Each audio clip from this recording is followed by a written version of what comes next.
यार इतनी देर हो गई तुम फोन ही नहीं उठा रही हो। अरे बिजी थी। ऐसा भी कहाँ बिजी हो गई? अच्छा बाबा सॉरी। अच्छा छोड़ो, एक किस दो ना। नहीं प्लीज कोई आ गया तो। प्लीज। मीरा क्या हो रहा था ये सब? तुम्हारी पढ़ाई के ऊपर इतने पैसे खर्च हो रहे हो, तुम ये सब कर रही हो? देखो हम जानते हैं इस सपन को, लायक नहीं तुम्हारे ये। आज के बाद से ये सब बंद और अपने भविष्य पे ध्यान दो, समझी तुम?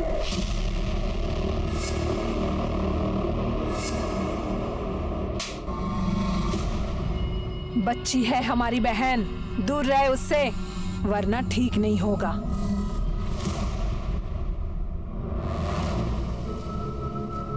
मीरा, मीरा कहाँ हो तुम?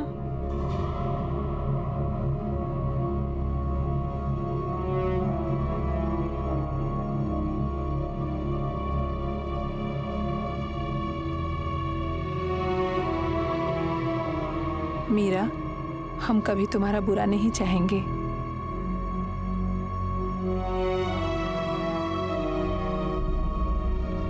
गाजर का हलवा पसंद है ना तुम्हें?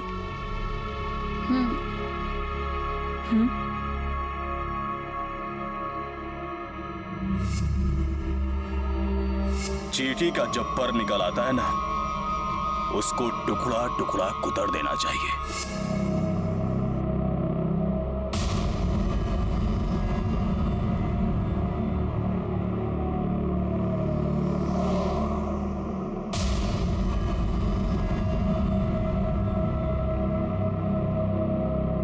राहुल जी।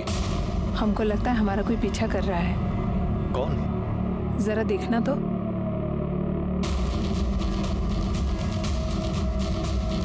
स्पीड बढ़ाओ अपनी गाड़ी की। ओके।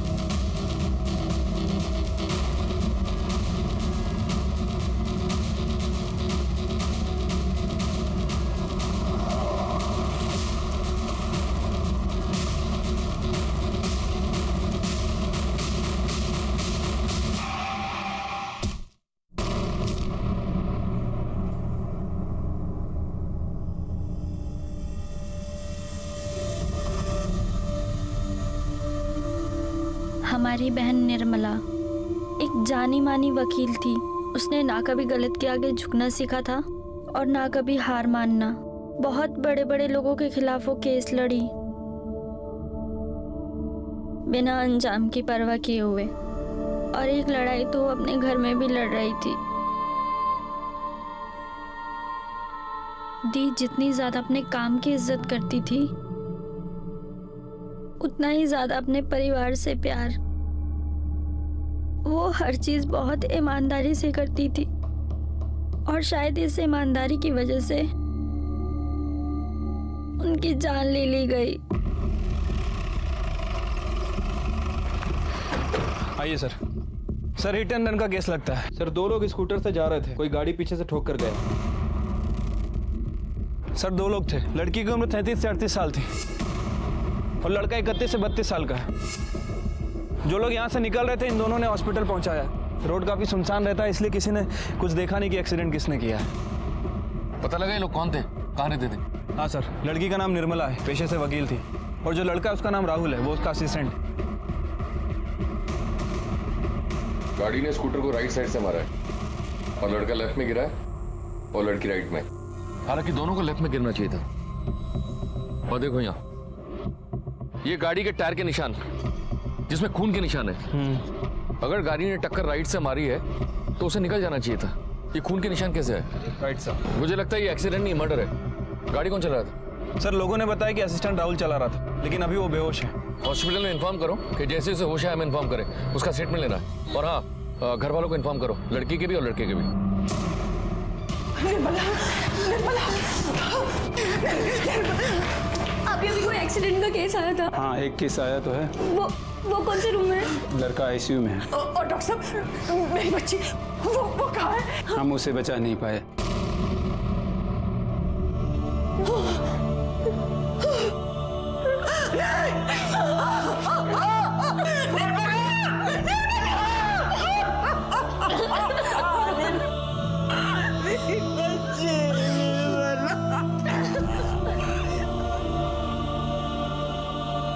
कैसे एक पल जीता जागता हंसता बोलता इंसान हमेशा के लिए सिर्फ एक याद बनकर रह जाता है। निर्मला ने अपनी छोटी सी दुनिया को संभालने की पूरी कोशिश की थी। जहां एक तरफ उसकी जिंदगी में माँ और छोटी बहन मीरा की वजह से खुशियां थीं, वहीं दूसरी तरफ उसकी जिंदगी में नफरत, गुस्सा और अकेलापन भी था। और कहीं ना कहीं इन सब की वजह से उसकी मौत हो गई।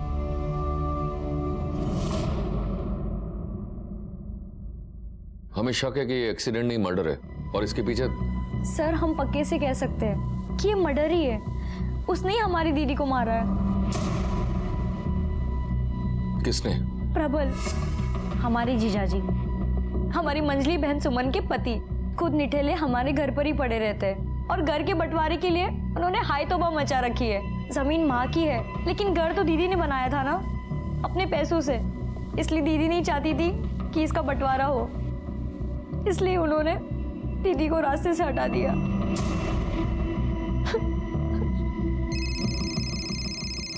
एक मिनट सर। हेलो, ठीक है सर, राहुल को होश आ गया। सर एक वाइट कलर की एसयूवी बहुत देर से हमारे पीछे थी। हमें शक भी हुआ था कि शायद वो हमारा पीछा कर रही है। उसी वाइट एसयूवी ने हमें पीछे से टक्कर दी और हम गिर गए। निर्मला किस तरफ गिरी थी? जिस तरफ हम गिरे थे हमारे पास ही थी। पक्का याद है? हाँ सर, तब तक का मुझे पूरा याद है, उसके बाद का कुछ पता नहीं। मैं बेहोश हो गया था। हमारा अंदाजा सही था शुक्ला। निर्मला एक्सीडेंट के बाद भी जिंदा थी।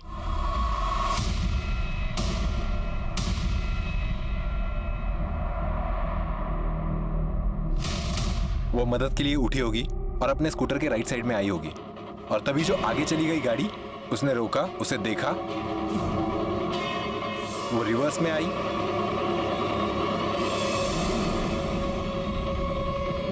वापस उसे धक्का मारा,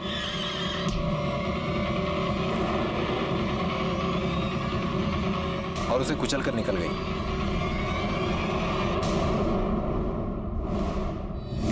जहां उसका एक्सीडेंट हुआ है उसके आसपास के जितने भी सीसीटीवी फुटेज है उसे निकलवाओ। और हाँ, वो व्हाइट एसयूवी के बारे में पता करो। हो सकता है कि आसपास के किसी गैरेज में उसे रिपेयरिंग के लिए डाला हो। ठीक है सर, वैसे भी एक्सीडेंट में उसका छोटा मोटा नुकसान तो वही होगा। और हाँ, इस राहुल के बारे में पता करो। हो सकता है कि उसका कोई दुश्मन हो, मारने इसे आए हो और निर्मला की बलि चढ़ गई हो। निर्मला के घर वालों के बारे में पूछताछ करो। ठीक है सर। अच्छा, ये निर्मला और उसके बहन के पति प्रबल, इन दोनों के बीच कुछ विवाद चल रहा था क्या? कुत्ते बिल्लियों की तरह लड़ते थे साहब। दिन रात की भी सूद नहीं लेते थे। आधी आधी रात उनका हंगामा शुरू हो जाता था। ए दरवाजा खोलो, ए बुढ़िया, ए मेरी बेगम, दरवाजा खोल, खोल दरवाजा। अरे क्या करते हैं आप भी? क्यों? आज आने में इतनी लेट कर दिया? अरे तो क्या? ये सब क्या है? रोज रोज दारू के नशे में घर आना ठीक नहीं है। अच्छा, अरे अम्मा जी, पैसे हमारे, दारू हमारी, अरे लीवर हमारा है, आपको क्यों चुल मच रही है? अरे अपनी ना से ही कम से कम हमारी इज्जत की तो परवाह कीजिए। हमारी कौन सी इज्जत रख ली आपने? हैं? क्यों नहीं दे देते हमारा हिस्सा? बोलिए। अच्छा, आपको हिस्सा चाहिए ताकि उसे भी आप दारू में उड़ा दे। बढ़िया, हिस्सा तो हम तेरे हलक में हाथ डाल के भी निकाल लेंगे, समझी? छोड़ छोड़, कौन सा हिस्सा चाहिए तुझे? हाँ, हिस्सा चाहिए? हिस्सा चाहिए तुझे तेरा? मैं देती हूँ तुझे तेरा हिस्सा। निकल यहाँ से बाहर। परेशान करके रखा है। क्या कर रही है? हिस्सा चाहिए तुझे? दीदी रुकिए, परेशान करके रखा है। क्या कर रही है? दीदी पति है हमारे। पति है तो समझा अपने पति को। अगर दोबारा तू शराब पी के आया ना तो अच्छा नहीं होगा। और तुझे जाना है ना, तो तू भी निकल इसके साथ बाहर।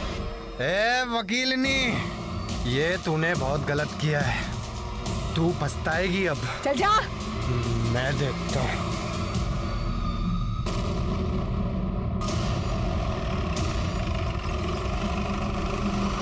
मेरी बेटी बहुत ही सीधी थी साहब। उसके पापा के गुजरने के बाद इस गृहस्थी का भार अकेले ही उसने अपने कंधे पे संभाल रखा था साहब।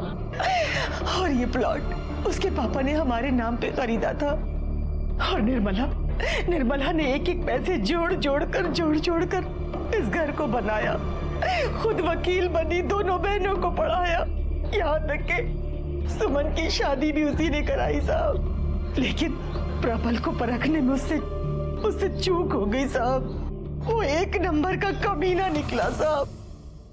और सुमन भी ब्याह के बाद प्रबल के रंग में ही रंग गई साहब। उन दोनों को साहब इस घर में बंटवारा चाहिए था, हिस्सा चाहिए था, और हिस्से के चलते घर में रोज लड़ाइयां होती थी साहब।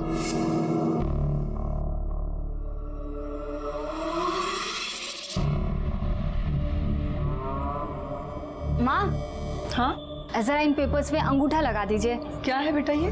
अरे वो हमने आपको बताया था ना, चेन बिजनेस, एक मेंबर को 3 मेंबर्स बनाने होते हैं। अच्छा, हाँ, तो बस वही, अगर आप हमारी मेंबर बन जाएंगी तो हमारा 1500 का फायदा हो जाएगा। बस इतनी सी बात। ला, हाँ। ला मैं कर दूं।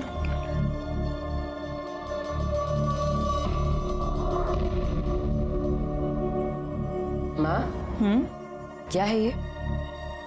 कुछ नहीं, वो मेंबरशिप के पेपर्स हैं। कैसा मेंबरशिप? अरे चेन बिजनेस, माँ को हमने समझाया था। माँ अंगूठा लगाइए आप। अब हमको दिखाएं जरा, हमको दिखाइए। अरे हम कह रहे हैं कि मेंबरशिप के पेपर्स हैं। अरे सुमन, हमको देखने तो दो एक बार।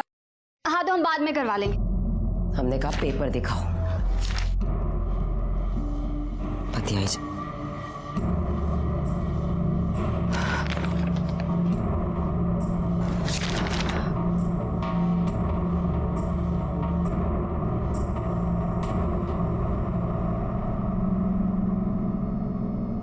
हमारी मेंबरशिप का फॉर्म नहीं है।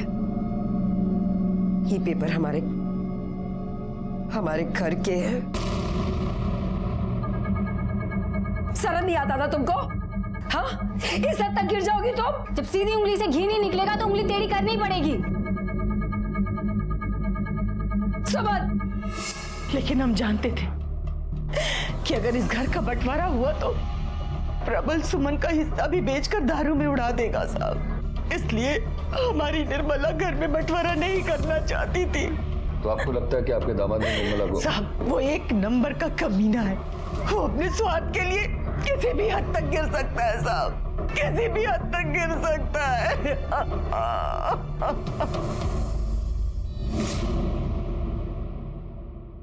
क्या एक भी कैमरा नहीं है?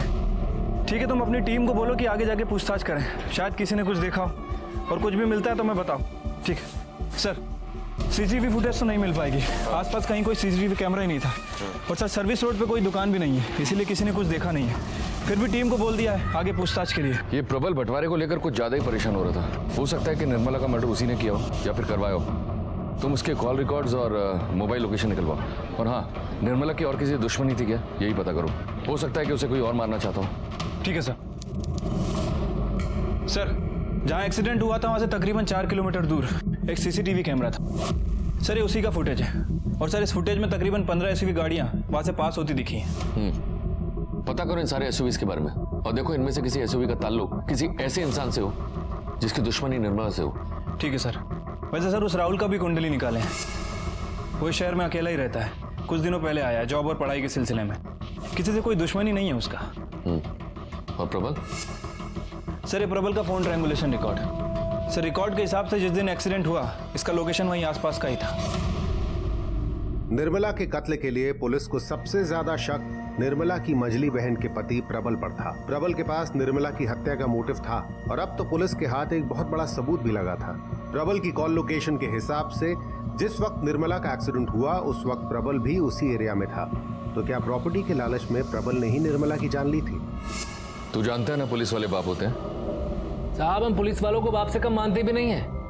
सच कह रहे हैं साहब, हमने कुछ भी नहीं किया है। सच सच बता, तूने उसे मारा ना?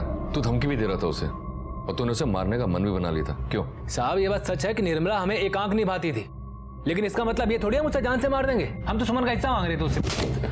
साहब, सच सच बता, जहाँ उसका खून हुआ था उस एरिया में तो क्या कर रहा था? सब अम्मा कसम साहब, हम वहाँ अपने दोस्त से मिलने गए थे बस। कौन दोस्त? दीपक मिश्रा, प्रॉपर्टी का काम करता है। हम उसके साथ मिलकर अपना नया धंधा चालू करना चाहते थे बस। उसका पता, फोन नंबर दे। दीपक मिश्रा 9250 1333686। साहब हम जो हैं जैसे हैं सबके सामने हैं। उस निर्मला की तरह नहीं है कि दुनिया के सामने तो सती सावित्री बनने का नाटक करती है और पीछे से यार पाल के बैठी थी वो, अजीत कुमार नाम का। दोनों ने मिलकर काफी रातें रंगीन करी थी। साहब उन दोनों के बीच में कुछ हुआ होगा और उसने निर्मला को जान से मार दिया होगा। आप अजीत कुमार से क्यों नहीं पूछ लेते हैं? कहाँ मिलेगा अजीत कुमार? कॉलेज में प्रोफेसर है? नहीं, स्टूडेंट है साहब। हाँ, निर्मला दीदी को अपनी उम्र से बहुत छोटे लड़के से प्यार था। हम जानते हैं कि बहुत से लोग इन्हें गलत मानेंगे। हमें भी जब पहली बार पता चला था तो हमें भी बहुत बुरा लगा था। जिस दीदी ने अकेले दम पर पूरे घर को संभाला था, बाप बनकर मुझे और सुमन दी की देखभाल की, भला वो ऐसे कैसे कर सकती थी? लेकिन हमने दीदी की आंखों में अजीत के लिए सच्चा प्यार देखा था। फिर हमें समझ में आया, जो हम सबके आगे ढाल बनकर खड़ी थी, वो भी अंदर से एक औरत, एक लड़की ही है। उसे भी तो किसी प्यार की और अपनेपन की जरूरत होगी। और अगर उन्हें अजीत में अपना प्यार मिल गया था तो इसमें बुराई क्या थी?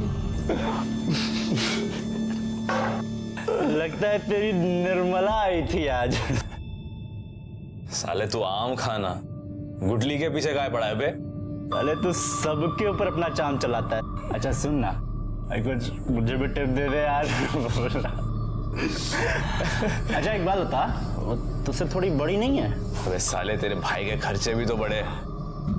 बस यो समझ कि निर्मला मेरा चलता फिरता एटीएम है। उसे प्यार चाहिए और मुझे पैसा। Cheers! सर एक नंबर का फ्लर्ट है वो। सर लड़कियों को इमोशनल करके बेवकूफ बनाता है। निर्मला के साथ भी उसने यही किया। सर पहले उसको इमोशनल किया और फिर उसे प्यार का झांसा दे करके उसके पैसों पे ऐश कर रहा था। नंबर दो उसका। हाँ सर।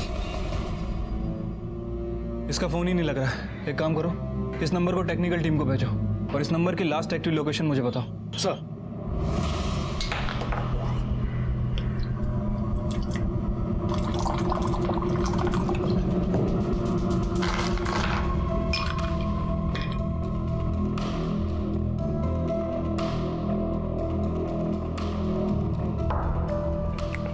अरे वाह, क्या बात, बीवी हो तो ऐसी हो। हमारी निर्मला की मौत का जश्न मना रहा है तू? हाँ जश्न ही तो है अम्मा जी, बिल्कुल जश्न है, लेकिन निर्मला की मौत का नहीं, कि जश्न है हमारा झगड़ा खत्म होने का। चलिए अब से हम आपसे कभी भी हिस्सा नहीं मांगेंगे। पता क्यों? क्योंकि अब तो सब कुछ हमारा ही है। हम ही ने मारा है। हाँ हमने मारा है। क्या कर लेंगे आप? कोई सबूत है आपके पास? बताइए, कोई गवाह है, कोई सबूत है? नहीं है ना? तो चीयर्स। चीयर्स। चलो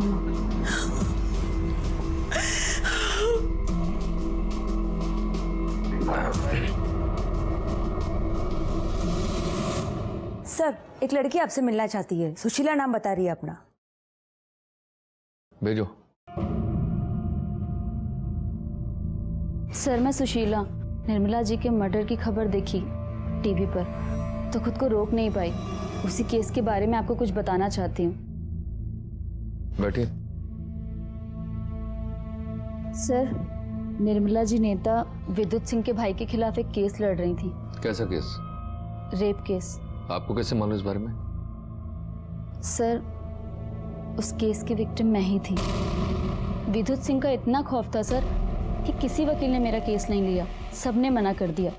तब निर्मला जी ने मेरा साथ दिया और मेरा केस लड़ा। डरने की कोई जरूरत नहीं है। आज केस फाइल हो गया है, हम उसे सजा दिलवा के रहेंगे, ठीक है? नमस्कार वकील साहिबा।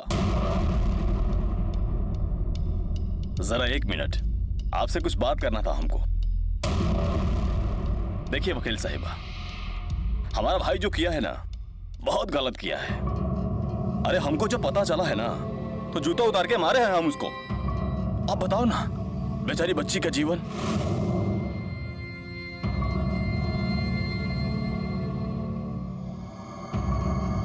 बच्ची का जीवन खराब कर दिया है। पर वकील साहिबा, आप जो एक कोर्ट कचहरी का टंटा फैला रही है ना, इससे तो इसका जीवन और खराब हो जाएगा। देखिए, बेकार में बहुत बदनामी हो जाएगी, शादी ब्याह तक नहीं होगा। जहां भी जाएगी ना, लोग इसको बुरी नजर से निहारेंगे। अपना निजी संपत्ति समझने लगेंगे सब इसको। ये दुनिया बहुत खराब है वकील साहिबा, हम बता देते हैं आपको। और उसके बाद इसके पास सिर्फ एक काम बच जाएगा, चादर बदली का। देखिए वकील साहिबा, अरे हमरे भाई ने जो कुकर्म किया है उसकी सजा काहे दिलवा रही हैं आप इस बेचारी को? 5 लाख रुपया देंगे हम इसको, और आपको जो चाहिएगा वो ले लीजिएगा। हाँ? बहुत खुशी हुआ ये जानकर कि आपको इसकी इतनी चिंता है, पर हमको ऐसा लगता है कि आपको अपने भाई का फिक्र ज्यादा होना चाहिए। आपके लल्ला ने जो कांड किया है ना, उसके लिए हम उसे जिंदगी भर जेल में सड़ा कर छोड़ेंगे, और ये वादा है हमारा। वाह वकील साहिबा वाह, डायलॉग बहुत अच्छा बोलती हैं आप, बिल्कुल फिल्म के जैसे। पर एक बात याद रखिएगा वकील साहिबा, ये जो जनता की सेवा करके नाम कमाने की चुल मची है ना आपको, याद रखिएगा कहीं आपका नाम भी गायब ना हो जाए। निर्मला जी बहुत अच्छी थी सर। मैं तो कभी कभी डर भी जाती थी केस के दौरान, लेकिन वो कभी नहीं डरती थी। वो कहती थी जो सच का साथ देते हैं वो कभी नहीं डरते। सर, इस केस के दौरान उन्हें काफ़ी धमकियाँ मिली, लेकिन उन्होंने केस नहीं छोड़ा, कभी पीछे नहीं हटी। सर, आज उन्हीं की बदौलत वो राक्षस जेल में है। सर, जो सबको न्याय दिलाती थी, उन्हें भी तो न्याय मिलना चाहिए ना। पुलिस अब तक तो ये मान रही थी कि निर्मला का कत्ल पारिवारिक कलह की वजह से हुआ था, लेकिन सुशीला के सामने आने से उनके सामने एक और नया नाम आया था जो निर्मला से अपना बदला लेना चाहता था। और पुलिस को यह भी पता चला कि निर्मला न सिर्फ एक जिम्मेदार लड़की थी जिसने अपने दम पर पूरे परिवार को संभाला था, बल्कि वो एक बहादुर और अपने दिल की आवाज सुनने वाली इंसान भी थी। उसमें इतना साहस था कि वो गलत के सामने खड़ी हो सके और जीत भी सके। तो क्या इसी साहस की वजह से उसकी जान गई थी? सर ये देखिए, यहाँ से जो 15 SUV गाड़ियां पास हो रही हैं, इनमें से सर इस गाड़ी का नंबर विद्युत सिंह के नाम रजिस्टर्ड है। विद्युत सिंह की गाड़ी का उसी वक्त वहां से गुजरना सिर्फ एक इत्तेफाक तो नहीं हो सकता। तो क्या विद्युत सिंह ने ही निर्मला की जान ली थी? कोई निशान मिला? नहीं सर, कहीं भी कोई निशान नहीं है। अब तक तो सारे निशान मिटा दिए होंगे। चलो चेक करते हैं इनसाइड।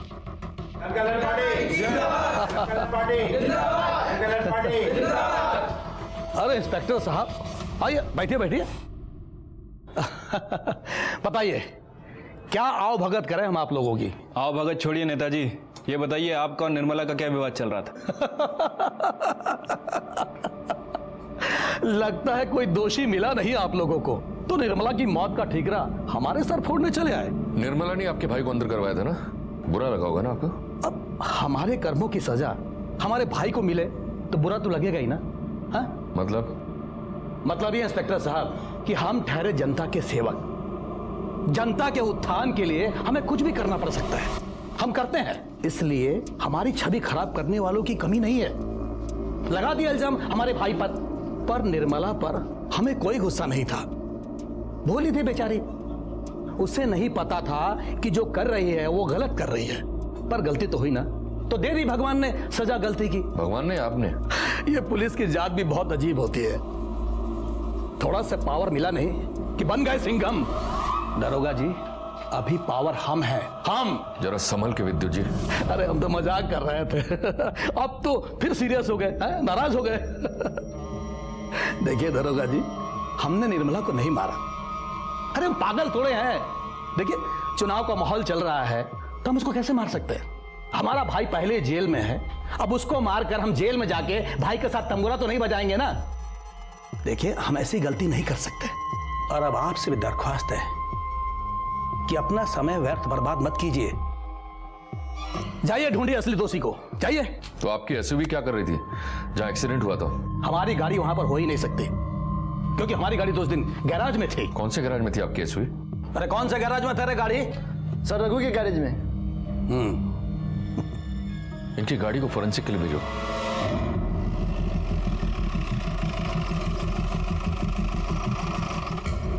ये विद्युत सिंह का व्हाइट एसयूवी रिपेयरिंग के लिए यहीं आया था क्या? जी साहब यहीं पर आया।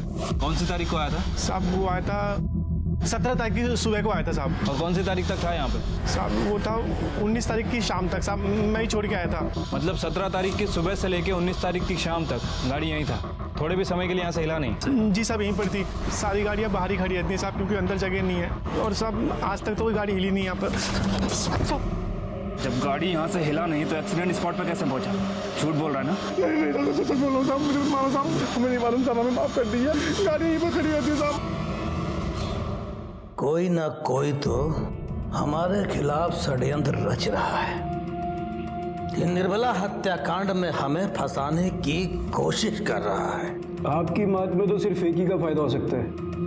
किसका? दीपक पांडे।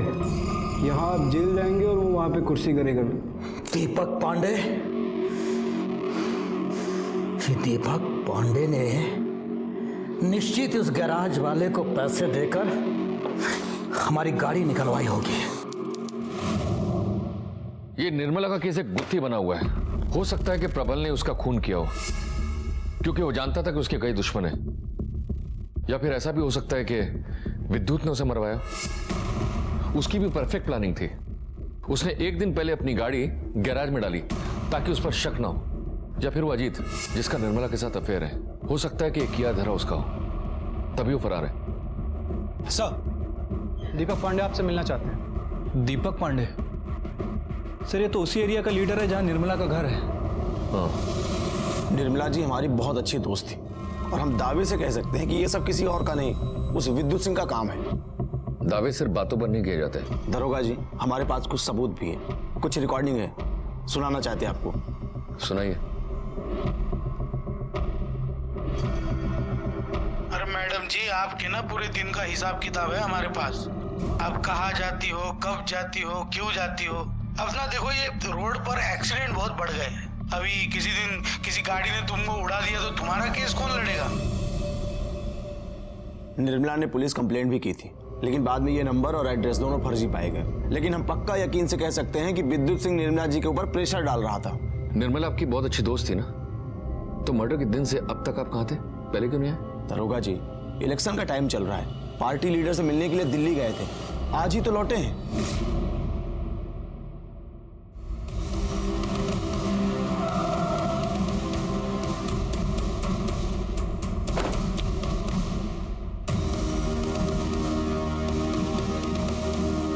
कहा दीपक पांडे, पुलिस स्टेशन का बहुत परिक्रमा किया जा रहा है, बहुत याराना था क्या? हमारी तो जो थी सो थी, तुम्हारे ऊपर बहुत भारी पड़ने वाली हो। देखो दीपक पांडे, शतरंज खेल रहे हो ना, तो शतरंज के खिलाड़ी हम भी हैं, खूब समझते हैं तुम्हारी चाल को, अच्छी तरह से जानते हैं कि तुमने उसको मारा है और अब हमको फंसा रहे हो। अच्छा, तो पुलिस थाना जाओ, हमारा नाम बताओ। अरे पुलिस तो असली खूनी को ढूंढ रही है, जाओ। दीपक पांडे, जो तुम कर रहे हो ना, उसका अंजाम भुगतने के लिए तैयार रहना, बता दे रहे हैं हम। आपको हमारे साथ चलना होगा। अरे शांत शांत शांत शांत। इंस्पेक्टर साहब, आप हमारे नेताजी को नहीं ले जा सकते। इनको ले जाने के लिए हमारे लाशों में से गुजरना पड़ेगा आपको।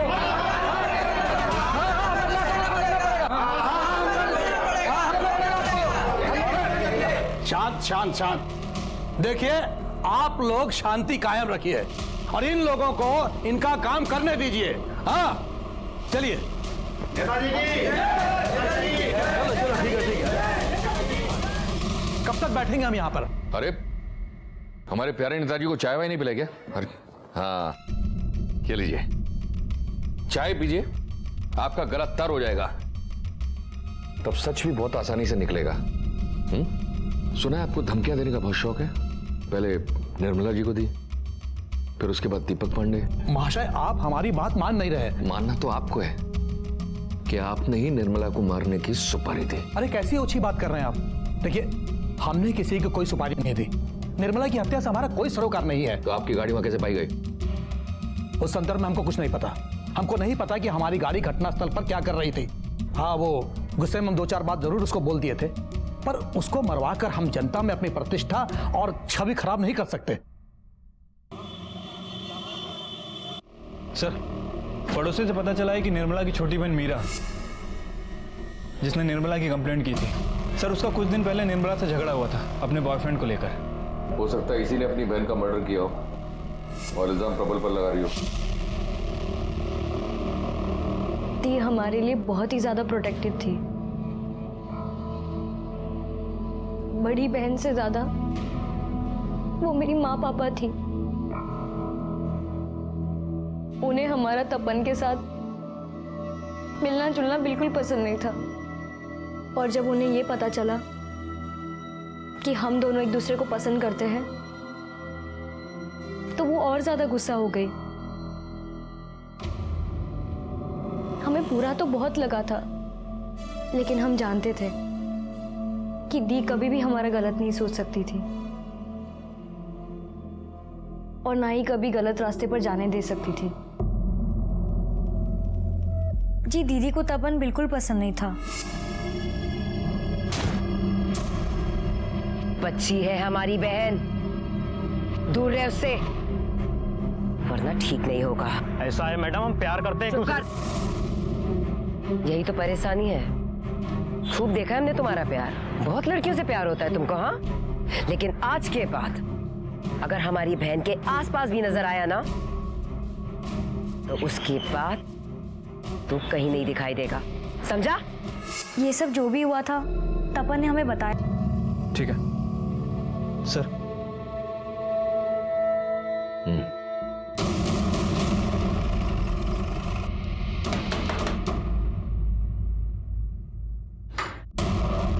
अजीत। जी सर। चल। अरे सर सर मारो मत सर। अब ये बोल, तेरा और निर्मला का क्या रिश्ता था? बोल। सर हम और निर्मला रिलेशनशिप में थे सर, लेकिन अभी कुछ टाइम पहले हमने हमारे बीच के सारे रिश्ते तोड़ दिए थे सर। क्यों तोड़ दिया?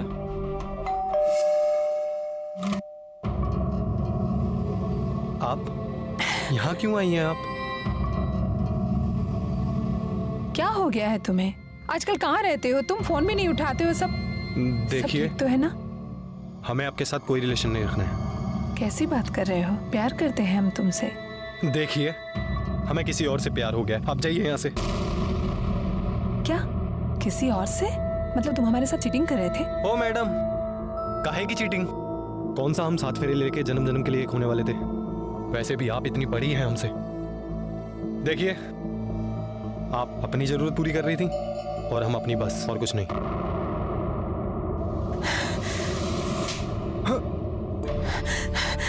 जरूरत? कैसी जरूरत? सच्चा प्यार करते हैं हम तुमसे। अरे सच्चा प्यार करना था तो जाकर कोई अपनी उम्र का ढूंढ लेती। 4 पैसे देकर हमें क्यों बहकाया? क्या कहा तुमने? इसका मतलब तुम ये सब पैसों के लिए कर रहे थे? आपको जो समझना है समझ लीजिए, आप जाइए यहाँ से।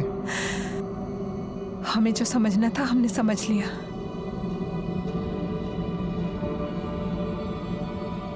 अब तुम देखना हम क्या करते हैं।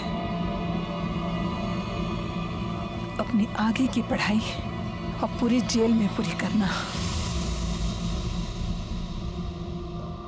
तो निर्मला ने तुम पर दबाव डाला और उसे छुटकारा पाने के लिए तुमने उसे मार दिया? अरे नहीं सर, हम तो खुद इतना डर गए थे कि पीजी छोड़कर घर भाग गए थे। सर वो वकील थी और उसके ऊपर दीपक पांडे का हाथ भी था। सर वो उसके बहुत क्लोज थी, हमें लगा उसके सपोर्ट से कुछ भी कर सकती है। सर हम डर गए थे। निर्मला ने कभी किसी से कुछ नहीं मांगा, बस जिंदगी से थोड़ा प्यार मांगा था, वो भी उसे नहीं मिल पाया। इतने दिनों से अजीत निर्मला के साथ प्यार का नाटक कर उससे पैसे ऐंठता रहा। निर्मला के लिए इससे बुरा और क्या हो सकता था कि जिन्हें उसने अपना माना वही लोग उसे धोखा देते रहे। पांडे जी के बारे में कोई इन्फॉर्मेशन मिला है? हाँ सर। सर ये पांडे और निर्मला काफी अच्छे दोस्त हैं और सर इनकी फैमिली के बीच में भी काफी अच्छे संबंध हैं। लेकिन सर पिछले कुछ दिनों से इनकी फैमिली में विवाद चल रहा है। किस बात को लेकर? सर जमीन को लेकर। और विद्युत, इसने कुछ कबूल किया? फिलहाल तो नहीं सर। पुराना चावल है, पकने में थोड़ा समय तो लगाएगा ही। निर्मला और दीपक के बीच कोई अनबन चल रही थी क्या? जी साहब, हमारी निर्मला और दीपक ने मिलकर साझेदारी में एक जमीन खरीदी थी। वो दोनों यही चाहते थे कि उस जमीन को बेचकर बाद में दोनों अपना अपना हिस्सा ले लेंगे। और यहाँ निर्मला सुमन और प्रबल के रोज रोज के तमाशे से परेशान हो गई थी साहब। वो यही चाहती थी कि उस जमीन को बेच करके सुमन और प्रबल को 25 लाख रुपए दे दे ताकि उन लोग इस घर में हिस्सा मांगना बंद कर दे साहब। और निर्मला को तो खरीदार भी मिल गया था साहब, लेकिन ऐन वक्त पर दीपक ने जमीन बेचने से मना कर दिया और इस बात को लेकर के निर्मला और दीपक पे काफी झगड़ा हुआ था साहब। कोनो झगड़ा नहीं था दरोगा जी, हाँ थोड़ा अनबन हुआ था। देखिए हम चाहते थे कि वो जमीन थोड़ा सा रुक कर बेचे, प्रॉपर्टी का मार्केट कितना डाउन है आपको तो पता ही है, मगर वो जिद पे अड़ गई थी कि नहीं बेचना है। हमने कहा बेच लो, हमने अपना हथियार डाल दिया, फिर उसको ही कोई ग्राहक नहीं मिला। हमारे मन में कोनो छल नहीं था, हमने तो एक वकील से बात करके उसकी माँ के नाम पर प्रॉपर्टी ट्रांसफर करने का प्रोसेस भी शुरू कर दिया है। सर, मीरा के बॉयफ्रेंड तपन ने जो हमें बताया था सब कुछ सच निकला। मेरी समझ में नहीं आ रहा है कि हमारे पास इतने सारे सस्पेक्ट्स हैं और सबका मोटिव भी क्लियर था उसे मारने का, तब भी कहीं चूक हो रही है हमसे। एक काम करते हैं, हम इस केस की स्टडी वापस से करते हैं, सारे सबूत एक बार फिर से मिलाकर देखते हैं। तुम एक काम करो, सीसीटीवी फुटेज और विद्युत की गाड़ी के पिक्चर लेकर आओ। एक मिनट रिवाइंड करो इसको, स्टॉप कर, पॉज कर, जूम कर। ये देखो, ये जो गाड़ी फुटेज में दिख रही है इसके फ्रंट ग्लास पे स्टिकर लगा है, लेकिन विद्युत की गाड़ी के फ्रंट ग्लास पर कोई स्टिकर नजर नहीं आ रहा है। कुछ तो गड़बड़ है। इसे टेक्निकल में भेज कर ना, इसे जूम करके स्टिकर का सारा इंफॉर्मेशन निकालो। ठीक है सर।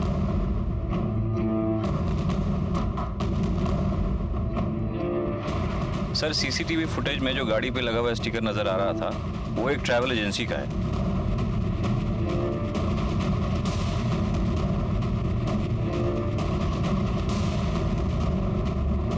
सर, ये गाड़ी और स्टिकर तो वही है, लेकिन ये नंबर प्लेट चेंज्ड है। चलो अंदर आओ।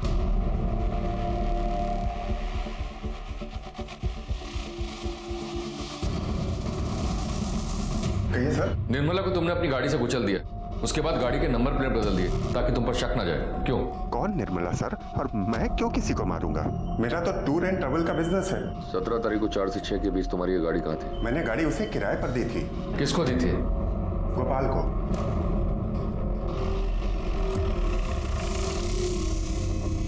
चिंता वाली कोई बात है नहीं। अब क्या हुआ साहब? चल। अरे ऐसा कैसे ले जाओगे? अरे इज्जतदार आदमी को ले जाओगे इसे? बोल, ऐसे नहीं बोलेगा तू, ऐसे नहीं बोलेगा।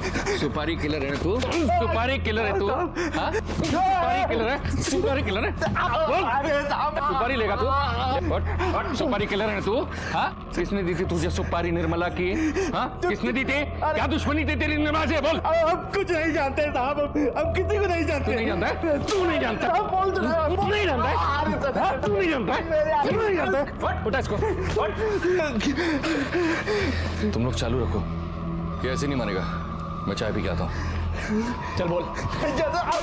ऐसे नहीं बोलेगा। डंडा दो, डंडा। नहीं बोलोगे ना? चोट नहीं लग रहा है ना? नहीं लग रहा ना? चोट नहीं लग रहा है? बड़ा डंडा लाओ। बड़ा डंडा।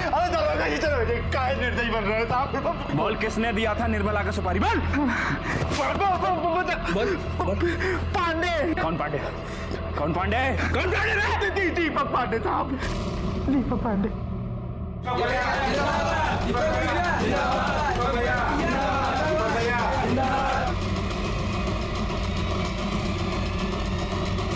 उठाओ इसको।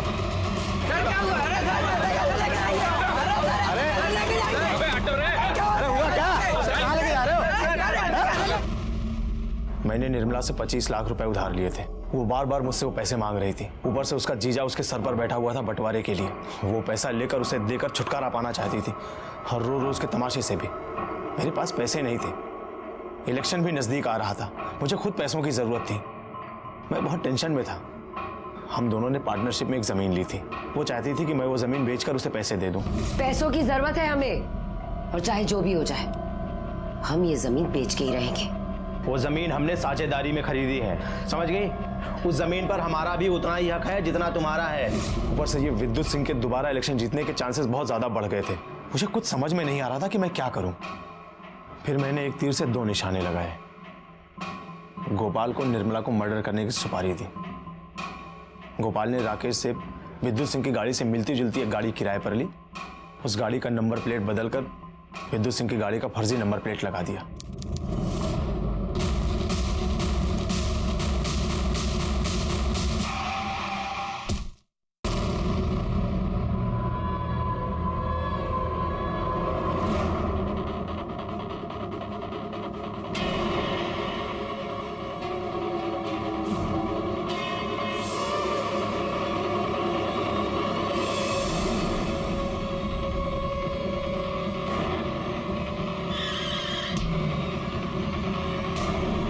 लेकिन वो स्टिकर निकालना भूल गया, वरना हम पकड़े नहीं जाते। ना गुनाह छुपता है और ना गुनहगार। तूने अपने स्वार्थ के लिए एक मासूम औरत की हत्या कर दी। चार्जशीट फाइल करो। निर्मला दी ने किसी के साथ भी गलत नहीं किया और ना ही किसी गलत इंसान का साथ दिया, लेकिन उनकी इसी अच्छाई की वजह से उनकी जान चली गई। प्रबल जीजा जी घर के हिस्से के पीछे पड़े थे। अगर वो दीदी पर दबाव नहीं डालते ना, तो दी को भी दीपक पांडे पर जमीन बेचने के लिए दबाव डालने की जरूरत नहीं पड़ती। हमारी दीदी स्वार्थी लोगों से गिरी थी, वो लोग जो अपने स्वार्थ के लिए कुछ भी कर सकते थे। लेकिन हमें सुकून है कि हमारी दीदी के कातिल को कड़ी से कड़ी सजा